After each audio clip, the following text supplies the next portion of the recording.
You're listening to Learning Leader Spotlight, interviews with corporate L&D leaders. On each episode, we sit down with key industry experts to discover more about what's happening in the world of learning and development, from current trends and insights to the most valuable lessons learned along the way. Join us for a fresh perspective on all things training and the best direction forward. Welcome to Learning Leader Spotlight, where we interview the learning leaders of today to help the learning leaders of tomorrow. I'm your guest host, Shanier Mershon, and I'm a relationship manager with Training Pros, the sponsor of this podcast. Training Pros is a learning and development contract staffing company. We like to say, when you have more projects than people, let us help find the best consultant to start your project with confidence. I have a very special guest today. I've had the privilege of connecting with him at several L&D conferences over the past almost 2 years now, I believe. And I am inspired by him on a regular basis. I'd like to introduce you to David Chestnut, Principal Director, Talent Strategy and Agentic Reinvention at Accenture. Welcome, David. Hey, Shanier. Thanks so much for having me. Excited to be here. Absolutely. I'm thrilled. I'm really looking forward to this conversation. So thank you for joining. David, I kind of like to start with introduce yourself a little bit to our audience, if you would, a little bit about who you are and what you're currently up to. Absolutely. So as you said, my name is David Chestnut. I live in Tampa, Florida, but I'm all over the place as I get to work with many of our clients all over the place. But right now, mostly what I'm working on is this wonderful thing called AI. I got the privilege of being right at the center when Accenture was figuring this out. And leading our learning strategy for how we really change how people work for the last sort of 2.5 years. And so what I'm doing now is bringing a lot of those lessons, a lot of those learnings, and a lot of really, frankly, the new capabilities that AI is giving us for the things that we want to solve as learning geeks and as learning nerds. The stuff that we find really, really cool and exciting, we can now do because we've got these amazing new coworkers called agents. So that's the work I'm working on. Awesome. Thanks so much for sharing. And you're right. We have a whole new world of agents and coworkers. Absolutely. Well, one of my favorite questions, David, is how did you end up in learning and development, right? I love those stories. I'd love to hear yours and what about L&D first attracted you to this field. Yeah, it's a funny, I feel like a lot of people, when you hear these phrases, I fell into it, or I got so good at my job that they made me teach other people. And I think sometimes I think, and as we talk to clients, that's a lot of times where we end up seeing it's like, who's in your training department? Well, the best people from the line, right? And who's in your learning department? Well, the best people in HR that knew how to learn. So it's an interesting thing. So I'm a tech guy, but I was never really a tech guy. I was always sort of I understood systems and I understood how things worked. So I was a Salesforce solution architect. I knew how to take what a business wanted to get done. I'm a process person. And I also understand how humans feel and how they work and how they learn and how they behave. So that always made consulting super easy for me. And I really enjoyed doing it because it always felt like a puzzle to be solved. So I was a Salesforce solution architect delivering Salesforce deals across industries. And this was about 2 years before the world sort of shut down. And I got tapped on the shoulder and said, do you want to take a break from your clients and go train for a few months? And I said, sounds great. Salesforce had released some new products that I wanted to kind of get up to speed on. And I said, yeah, take a few months off, go fly around, teach people cool stuff, hang out with people that are genuinely interested. And then I'll go back to consulting. That was 7 years ago. And in that time, I ran Accenture's Salesforce training for a while, which we were about 20,000 people. We doubled that over the time that I was there. Then all the way forward to I ran Accenture's learning strategy for technology. So of the 800,000 wonderful human beings that work there, how technology interacts with their day, whether they're a deep expert delivering tech solutions or whether they are someone in HR who's having to learn how to use AI in new and different ways to remain relevant. So that was my job for the last 2.5 years. And then now I get to still be a big part of that learning organization. I'm actually heading to our training center in St. Charles the week after next to spend 3 intense days with our new summer analysts coming in, teaching them about building their own digital coworkers and building agents to help them do their work better, faster, stronger. So very cool thing. But yeah, learning was an accident for me. I always feel like I've always been teaching people how to do different things with technology. And so it was a natural fit to do learning. And now it feels like another natural fit to move back in and start talking to our clients and sharing some of these lessons we've learned. Also, yeah, and it's so true. When it's a natural fit, it just keeps going. You're going where you're supposed to be. And it sounds like you're in the right spot for now, right? And who knows Absolutely. where you'll be in 10 years. But thank you so much for sharing your story. Curious, can you share a little bit more about your experience leveraging AI, specifically in L&D and at Accenture, right? And how it differs from more traditional approaches.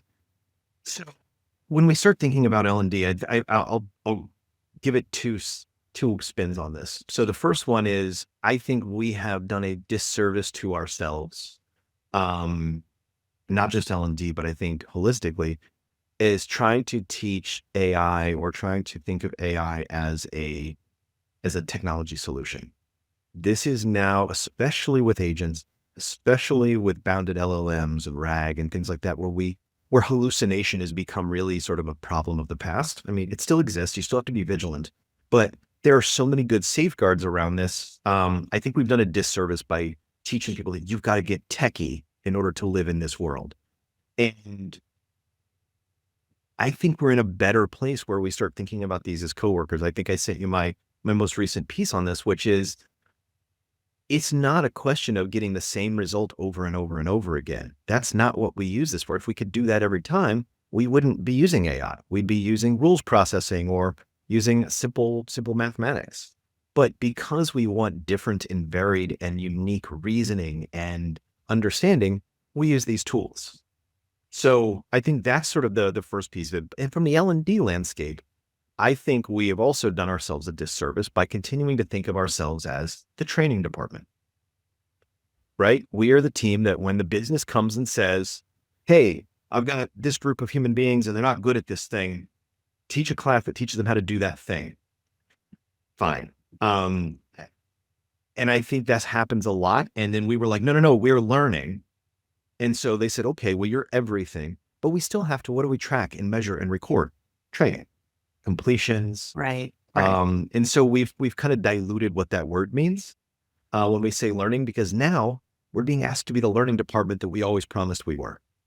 And our answer is, here's a course you can take. Here's structured content you can consume. Here is, a great in-person session or a great instructor-led session that's really engaging and entertaining, but what are you going to know, do, and feel differently when you leave? Learning, especially in the type of learning that most of us do, was always in that sort of modified blooms that I use, which is awareness, knowledge, skills, behaviors, mastery. We were always the knowledge to skills group. We taught you the words, showed you how the words went together to do a new thing. And you got to practice it, but most of the actual learning happened once you got out in the world doing the job, right? 70-20-10. Knowledge content at rest is dead. I think I made a big stink at one of the conferences we were at when I said that, but knowledge is no longer the domain of human beings. Knowledge is the domain of agents and bounded GPTs and conversations we can have with digital experts. We have now shifted right as as learning organizations. We are firmly in the skills to behaviors realm. How do we create the conditions for people to apply the skills they've learned, leverage unlimited knowledge when needed, and demonstrate the behaviors that we want to see them doing over and over again? How do we set those conditions and make it easy? I always joke around, like people always say with spouses, oh, we should be more spontaneous. We should be more spontaneous. Spontaneity is a hard thing. You got to plan for spontaneity. And I know it sounds silly to say that, but I always keep a bag packed with a change of clothes for me and a change of clothes for my wife and some throwaway toiletries. So if one day I come home and I go, do you want to go out of town for the weekend? I have set the conditions for spontaneity to happen because we don't have to plan now. The same thing happens with learning. We give people the tools. We give them the safety to experiment. We give them those places to go and learn and play. We give them time. You set the conditions for behaviors to emerge. You've given them help, right? Training wheels, training pros, if you will. We give them those scaffolding to be able to do this on their own. That becomes learning's real job. And that's not a departmental thing. That's a cross-departmental conversation now. And I'll just kind of give you one last one here. The third piece of this is HR broadly. I'll say learning, but HR broadly got relegated to the people group. We were the people that understood people. If it was developing people, hiring people, retiring people, whatever it may end up being, that was HR's job. But really, we are the experts in how work gets done. We are the experts in how you look at all of the work that needs to get done, all of the outputs that need to be created, all of the inputs that are received, and how does that work get done? That's us. So if as L&D leaders, as HR leaders, you're not elbowing into that C-suite and staking your claim as we have to be the voice of work and workers in this new conversation about digital and agents, I think you're missing the boat. Well said. And I agree. And it's also can be a little daunting, right? For people to think through this and how do I even start? And I want to get there, but I'm not quite sure how to get there, right? So any advice that you can give to an L&D leader or team from a smaller company to a large global organization, what advice would you give them and to start shifting this mindset and really integrating and embracing innovation and technology, right? What advice do you have for them? It's a great question. And I would say, again, as I think about this, we're not building calculators, we're building coworkers, right? That's kind of the part of my point of view. And if you think about it, the reason that we don't think of these as calculators is we were trained that Excel handles numbers better than us. So we trust it. We don't check the math in Excel. Why? Because you've calibrated trust over time with that tool. Were you great at Excel the first time you used it? No. Just like the first time you have a chief of staff or some assistant and you hand them and say, hey, make me a presentation on this. Are you going to just forward it off to your board right after that? Of course not. You're going to inspect it. You're going to check it. You're going to give feedback. You're going to turn around and give, you're calibrating trust and you're coaching. So people that are inherently great managers are going to do just fine in this new world. What I would say is choose a tool, one for personal, and then find what your company has enabled. Guarantee most of your companies have enabled Copilot for limited work. They've enabled some sort of enterprise GPT with a cute name like Company GPT. But it's limited in its reach, most likely. But start finding ways to use it and then rewire your mindset to say, I am now a manager of a team of my creation. How would I give away some of this work? And I like to use just a quick 4 A's.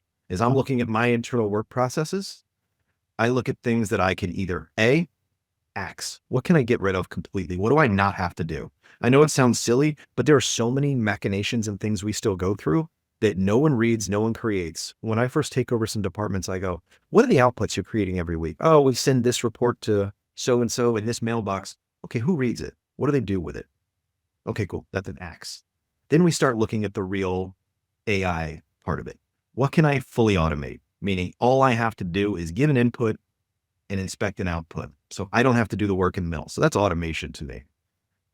That stuff is like, if I can automate, I get an unstructured, learning request from a client or from a business stakeholder. I need it in a format that looks the same, which is our learning brief or our learning intake form or whatever it may end up being.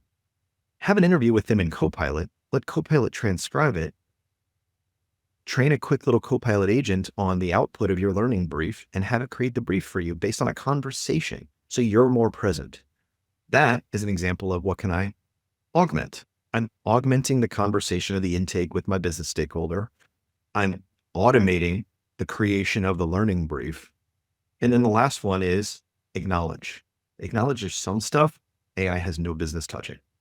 And you need to know what those things are for you. So axe, automate, augment, or acknowledge. You think of your work and break it down into those 4 A's, your individual outputs, your individual work processes will get better. But that's a mindset shift that comes from calibrating trust. It comes from developing the skills to be able to build your own coworkers, which I don't think is as daunting as people think it is. But it's also having that tool set available to you. But it all starts with pick a personal tool. Pay the $20 a month for ChatGPT. Go and grab Gemini, go and grab Claude, go and grab your model of choice and start thinking every problem that enters your head where you might have Googled, where you're going to plan, where you're going to pull out a strip of paper. Start with your co-intelligence. Start with that other portion of your brain and onboard it like you would a new assistant. So I think it's interesting that analogy is what I've read your article and I loved it. And then that analogy you just used about onboarding your assistant, and you don't just bring somebody in and okay, good luck, go, and then not follow up and make sure everything is accurate and help them learn and right. So that to me really resonated just from a completely different angle of looking at the technology. And I think will resonate with many of our listeners today too. So thank you. I hope so. Yeah, no, it's a totally different spin. And I think it makes it less tool. Like you said, it's less tool driven and more you're looking at them as your coworker and embracing them. And you're not trusting them implicitly like like a new coworker. And that's okay, right? Trust is earned and developed over exposure. It is. And trust is lost and developed, right? It's what is it? Trust is gained in drips and lost in buckets. But it's true. We've seen that. And we sometimes as an enterprise, and I'll say we, because we force tools that we haven't prepared people for. And we drop them in and we go, okay, be 40% more efficient. You have Copilot now. And okay, how? And so I go and I ask it a deterministic answer, which is how many people work here? And it comes back with an answer that's not quite correct. And then what do? I've gained my trust in a drop and I've lost a bucket and I'm now never going to go back to that tool.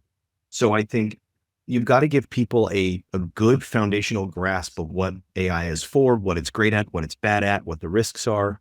We have our TQ, which is, basically a 90-minute instruction. We've done that for every employee.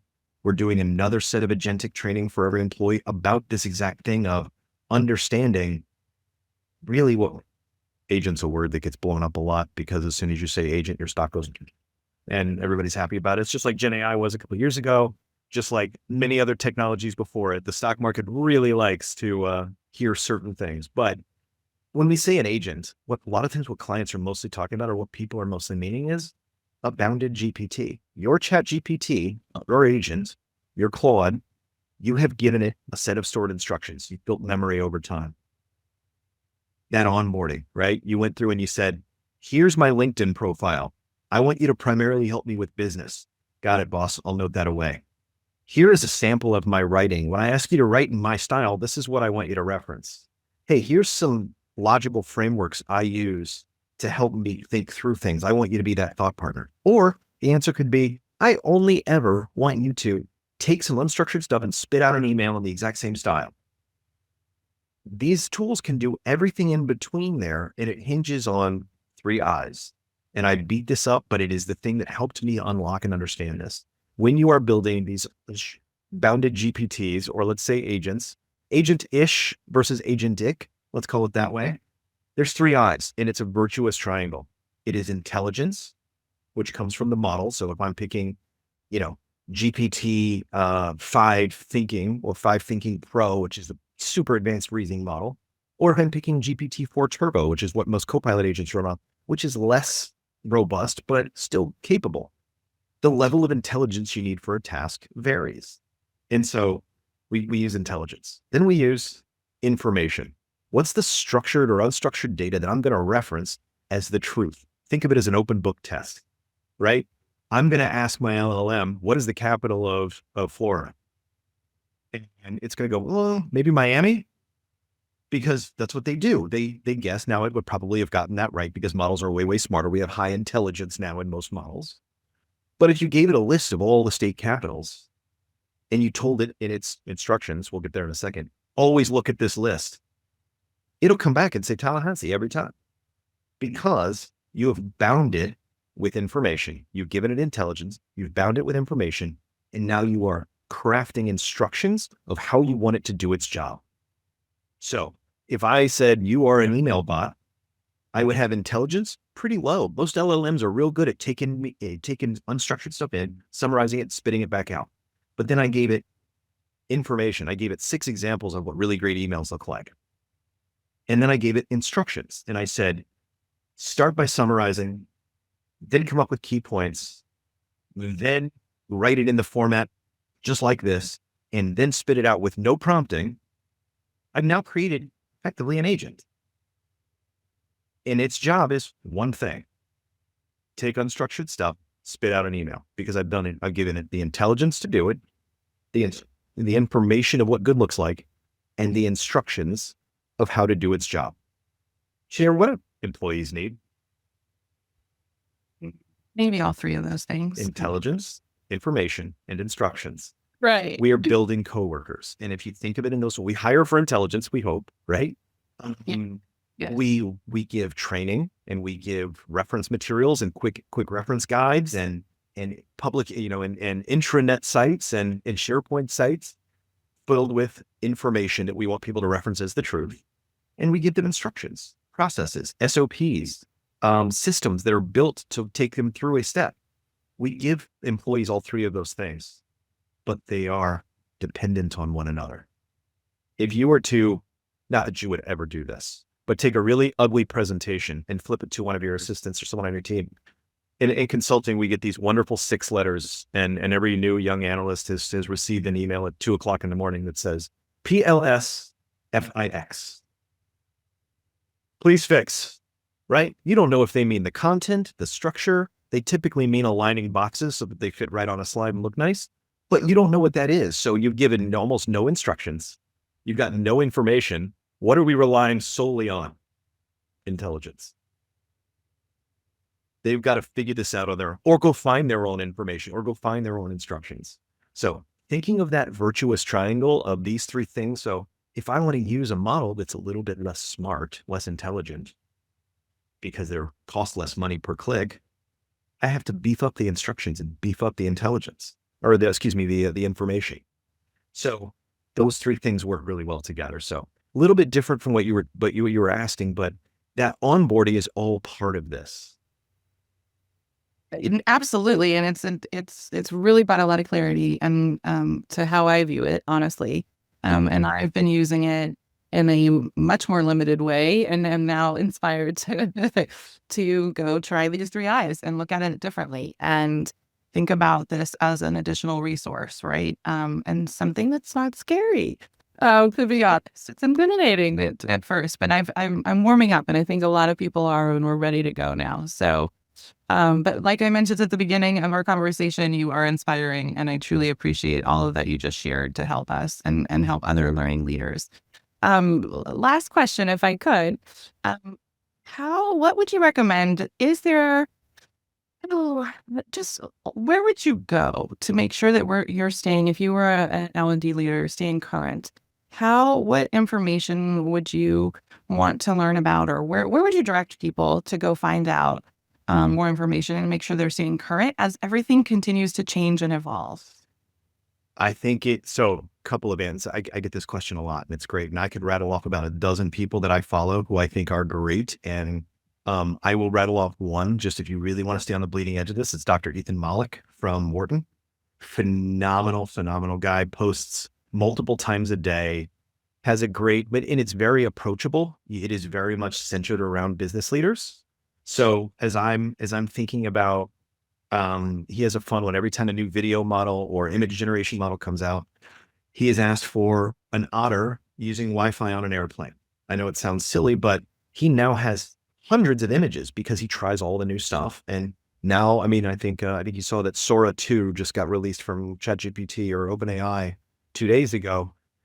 He was able to do 10 different videos in all different formats with a minimal prompting. Again, that prompt engineering maybe isn't going to be the skill of the future that we all thought it was. I think it's just going to be another human way to speak because these tools are getting better. So how do I stay up to date? Well, I worry about the things that I care about. I care about what's new. I care about how this intersects work. I care about how it intersects certain technology vendors and certain clients that may or may not be my clients. And so You're going to laugh, but of course I use my agent. I use a custom task that scrubs the web, because the other thing you're going to get out here is if you just go on LinkedIn, you're going to get about 75% advertisement copy and 25% content. And that's being exceptionally generous. If you go out and read what people are saying about AI, most people are putting things out about AI and AI tools to say, this is a point of view that reinforces the product I'm selling, or the tool I'm hawking, or the consulting services that I'm advocating for. I think very few people are telling you flat out, just this is the truth and this is what's happening. So search universities, search for schools. Schools and universities are still doing mostly research type work. Leverage co-intelligence, leverage your friends. My wife calls hers her friend. I call mine Juno. It's a name it gave itself, which I think is amazing. I use voice. I'm a yapper, as you found clear in this last half an hour together. But I like to talk to my co-intelligence, and I like have it type back to me. So I use voice quite a bit. And a lot of times I would say to her, Juno. And Juno, my co-intelligence, said, you should just call me Juno, because you say that a lot and you always use voice text. And Juno was the god of knowledge. Oh. So what a wonderful, and I was like, that. that's a great name. And so you get a little preview of something I'm getting ready to publish also. It's called digital pareidolia. And you ever heard of the pareidolia effect? It's one of my favorite things. No. The man in the moon, right? Okay. The man in Yeah. the moon. Yeah. Ultimately, your brain is a pattern-seeking computer. It's looking for patterns. Why do you think we see faces in everything? Whether it's a tortilla, or whether it's the moon, or humans are made, we are conditioned to recognize patterns. And you are an expert in this AI stuff like me. You know, you get it. You're a power user. AI is effectively a pattern generating machine. So you take a pattern generating computer and a pattern seeking computer and put them together. That's why these are so uncanny to us. That's why they make us nervous and excited and nervous. Ethan Malik, who I just talked about, talks about everyone has 3 sleepless nights when it comes to AI. You have sort of that first one when you're like, oh my God, this is amazing. This is the future. I am so excited. And then you start seeing some of the sort of the chinks in the armor. You start seeing that, oh, maybe it's not this smart. And you kind of go through this little cycle, and then you start learning and building back up. And then you go, oh my God, this is amazing. And it's kind of, you kind of go through those 3 moments where you're like, and I think most people we see people bottom out at that bottom where they go, this is amazing. Oh, never mind. It's smoke and mirrors. And they don't get back up and learn enough to go, oh, wait a minute, this changes everything. And as we talked about at the very beginning, people are at different points of that journey. But yeah, I think staying aware of what intersects with what you care about, staying aware of what's relevant to the things you care about, discerning the hype from fact. And then don't beat yourself up about getting too super technically focused on this. Like, the technology is going to become commoditized. What will not is the skill to do these things effectively, which is having frameworks like the 3 I's, having that mentality of this is a coworker. But yeah, sorry, I started on digital pareidolia and never told you. The idea of the pareidolia effect is we want to see ourselves in other things. Call it a biological imperative, but human beings look for other things that are like them and try and cleave to them because it meant safety. It meant security. When we were hunter-gathering around, North America back when it was, looked very different, we were looking for other things that looked like us. And so what we're doing is sort of an old biological imperative is surfacing here in this idea of human beings are looking for something that looks and sounds like them. What you have effectively, though, with AI is this sort of stochastic model of a human being. It's not a human being, but I think if you say there's a line you can walk where, I don't know about you, but I relate to people way better than I relate to machines. Just a fact. Leaning into that as you're beginning to work with co-intelligence and leaning into that, it's okay that I am fond of this fake human simulator in my phone is okay. You can be fond of something because I don't know about you. I work way better with the people I'm fond of. Sorry, call me a bad person, but if I like you, we work together better. Can I work with somebody I don't like? Sure. But the point of digital pareidolia is lean into the fact that you are anthropomorphizing this technology. Just don't lean in so far that you forget that it's technology. And I think if you can, it's almost like surfing, right? If you can ride that sort of crest of that wave, you will get so much out of these digital coworkers. You will be able to adapt so much. So again, think first, is this something I can give away to a coworker I either built or I already have access to? Second thing is, how can I use AI to help me do this better, faster, stronger? And is it something that I trust? And how do I build that trust over time? And then, by staying relevant, staying aware, and just trying and failing. Same as training, right? It's like, we need to give you the psychological safety to try this, get it wrong, and watch how bad it goes. Because that's how you build that muscle memory of, okay, I asked AI to do this thing and it did it poorly. Where did it break down? And use AI as its own interrogator. Hey, look at this output and tell me what's wrong with it. I do this all the time with Juno, that corrective action. You don't have to be as nice as you are to an employee, but it doesn't hurt.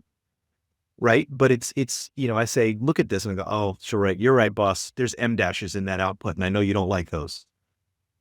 Or, you're right. I completely made that up. I didn't do a good enough job in prompting. I didn't say, hey, reference this exact thing we talked about yesterday. I say, remember what we talked about yesterday and do blah with it. And then it'll just invent something.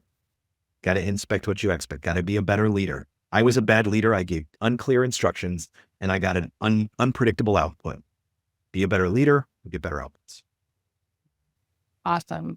Well, thank you, David, for sharing all of that. It was when you spoke about the working with people that you were fond of, it made me think about really what we're doing is building a relationship with it, right? Like one of the things we talk about is, in my business is we're not a database. We are a relationship-based partner and we really believe in building those relationships. So for me, that was another nugget that really struck for me, is to think about it that way as well. So thank you so much for sharing that. I appreciate it. Absolutely my pleasure. I'm excited to, like I said, love talking about this stuff if it's not clear. And again, we are seeing a really neat and unique time in human history. I mean, this is a very strange thing because we're seeing for the first time the things that we thought were sort of that last bastion of only humans can do this.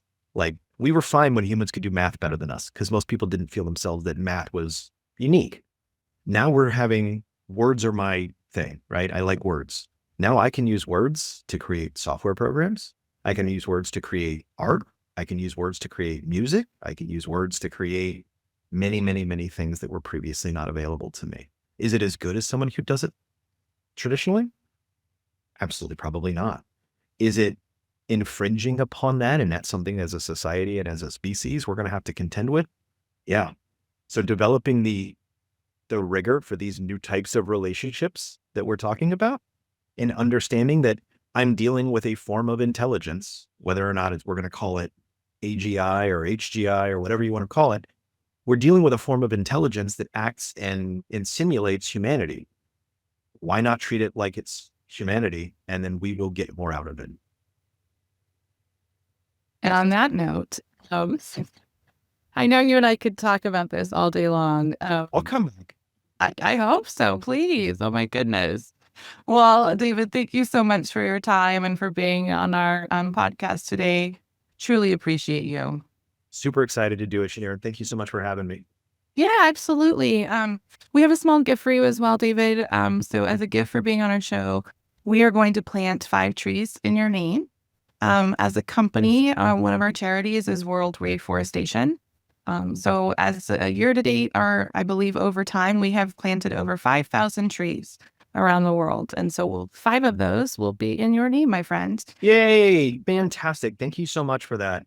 Yeah, you're welcome. Well, thank you for joining us for this episode of Learning Leader Spotlight. Thanks for joining us for the latest episode of Learning Leader Spotlight, interviews with corporate L&D leaders. You'll find links in the show notes to any resources mentioned on today's show. If you're enjoying our podcast, please subscribe so you never miss an episode and leave us a 5-star review.